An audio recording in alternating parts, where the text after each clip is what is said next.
चलू सब केहू के सादर आमंत्रण अछि। संपूर्ण देशभक्त आम मुक्तिकामी मधेसी जन समुदाय में अपील अछि। अगहन 27 गते आवे वाला शनिवार के दिन 11 बजे लाहन पशुपति मावी में चलू अपन देश बचावा चलू अपन देश बचावा राष्ट्रीय एकता और नागरिक सर्वोच्चता प्रदर्शन करा चलू। भैया भाभी मिलके चलू, काका काकी मिलके चलू अपन देश बचावा जनतंत्र राज संस्था या वैदिक सनातन हिंदू राष्ट्र पुनः स्थापना कर चलू।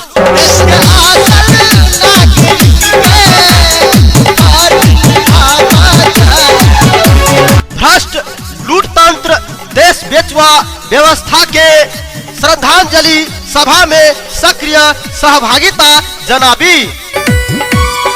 राष्ट्रीय भक्त नागरिक होबाक कर्तव्य निर्वाह करी राष्ट्र बचाओ अभियान में स्वस्फूर्त योगदान करू।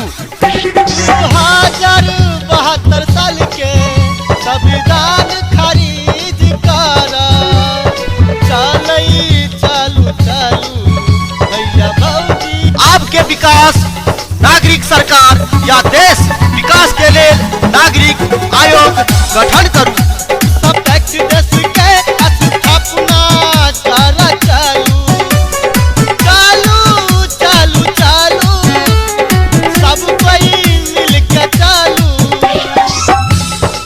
आयोजक सिरहा जिला जन परिचालन समिति जनतांत्रिक तराई मुक्ति मोर्चा राष्ट्रीय बचाओ अभियान राष्ट्रीय नागरिक आंदोलन 2077 साल।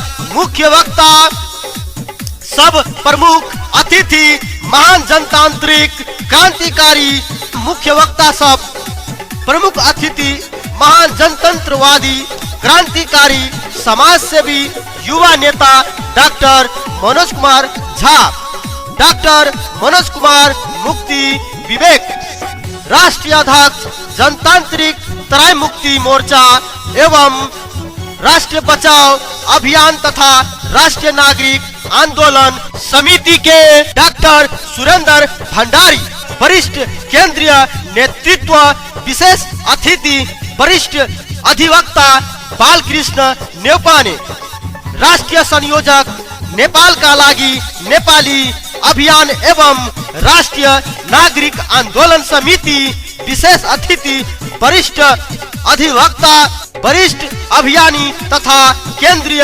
नेतृत्व नेपाल का लागी नेपाली अभियान एवं राष्ट्रीय नागरिक आंदोलन समिति, वरिष्ठ अभियानी तथा केंद्रीय नेतृत्व के लेल नेपाली अभियान एवं राष्ट्रीय नागरिक आंदोलन समिति।